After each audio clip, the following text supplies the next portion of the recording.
तुम्हें कमाने आता है?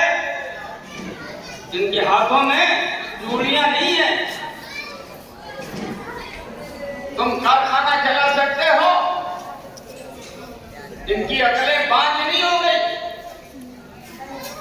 तुम दुनिया के मार्केट में जाके सच झूठ के जरिए अपनी धाक जमा सकते हो? ये अपने अखलाक, अपने किरदार और से तुमसे अच्छा जमा सकते हैं।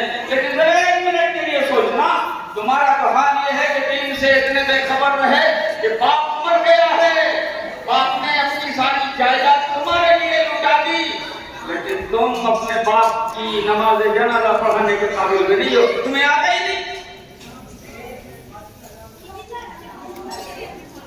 ये सारे उलमा अगर मदारिस बंद करके कमाने खाने के लिए मार्केट में लेके निकल गए तो ये सोचो कि 20-25 साल के बाद फिर तुम्हारी औलादों को क्या।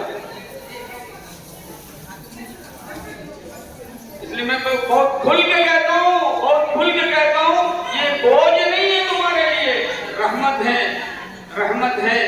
खुशदिली के साथ इनसे मोहब्बत करनी हो कर लो, खुशदिली के साथ इनकी खिदमत करनी हो कर लो, तुम्हारे लिए सआदत की बात है। उसी के सदक़े में मुमकिन है तुम्हारा कारोबार चल जाए, उसी के सदक़े में मुमकिन है तुम्हारा बेड़ा पार हो जाए। और अल्लाह को लेना होता है ना, 100 तरीके मालूम है। बस एक कहानी सुनाता हूँ, रुखसत दूंगा।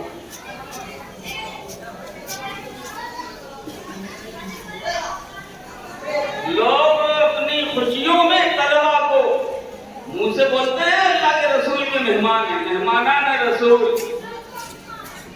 मेहमानाना रसूल। तुम्हें शादियों में याद नहीं आते?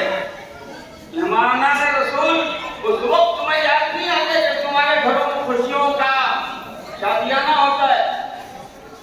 ये याद कब आते हैं जब तुम्हारे यहाँ कोई मरे, कोई नहीं बचा तो चलो मदरसों से मंगवाओ, कुरान खुद पढ़ना आता है, भाड़े पर कुरान पढ़ो, भाड़े पर। भाड़े पर कुरान पढ़वाना तुम्हें कोई काम नहीं देगा। कोई बंद करो ये सिलसिला मेरे दोस्तों, अपनी औलादों को कुरान सिखाओ। एक तालिबे इल्म दाखिल हुआ मदरसे में, दाखिला फुल हो चुका था। मौलाना अस्जद साहब ने जवाब दिया, भाई अब तो दाखिला फुल हो चुका है, कोई गुंजाइश नहीं है, मेरे पास तो इतना ही सब कोटा, जितना चंदा आया उसी में बजट बनाएंगे, उसी में तुमको खिलाएंगे, उसी में तनख्वाह देंगे, उसी में सारा काम करेंगे, अब गुंजाइश नहीं है।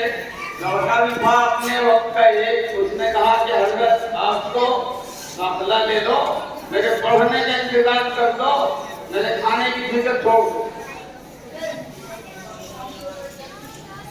मैं खाने नहीं आया, खाना नहीं मांगता, आप तो सिर्फ मेरे पढ़ने की फिक्र करो। अब कितना भी टालना चाहा, आखिर में लड़के ने कहा मैं तो आया था दीन सीखने, आप तैयार नहीं हैं, मैं जा रहा हूँ, क़यामत में अगर अल्लाह पूछेगा तो मैं कह दूंगा कि मैं खाना नहीं मांग रहा था, मैं तो दीन सीखने आया था, लेकिन मोहतरम साहब ने मुझे बैरन वापस कर दिया। अब आप जानो, अल्लाह जाने।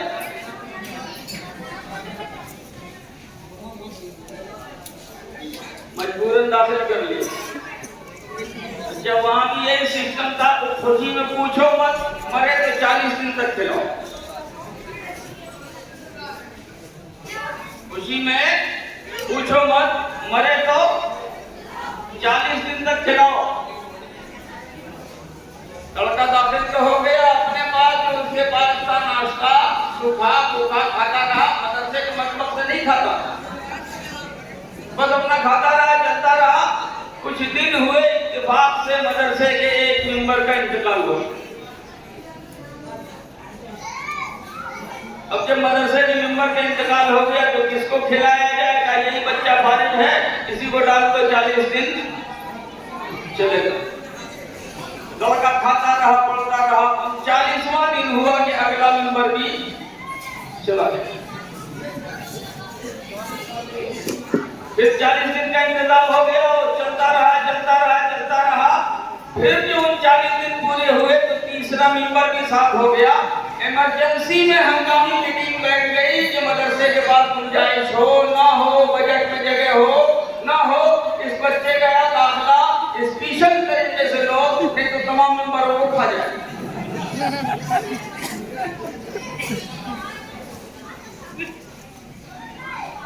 अल्लाह निकलवाता है। तुम कहते हो हमारे पास पैसे नहीं है। देखा हमने गए मौलाना अफजल साहब चंदा लेने के लिए 300 रुपए जेब से नहीं निकल रहे थे और फौरन मालूम हुआ कि पठान की फिल्म आई है तो 700 रुपए मिनट टिकट के पैसे हो गए तुम्हारे पास।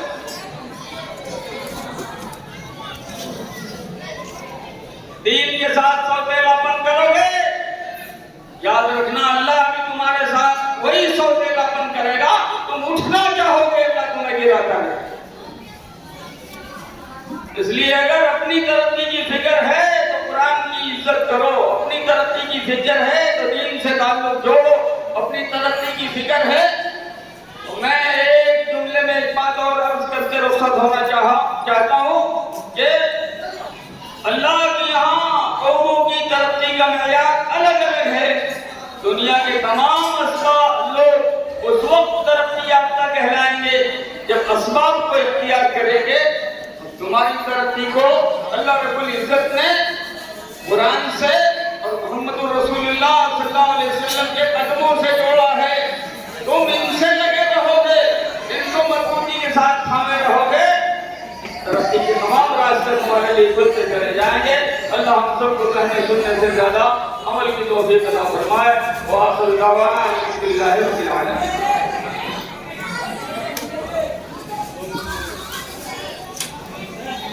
शाहिद इस्लाम मौलवी काबिश रेहान साहब से दरख्वास्त है कि वो तशरीफ लाए और चंद कलाम से हम सामाईन को महसूस करवाएं। इनके बाद दस्तारबंदी होगी। जिन बच्चों की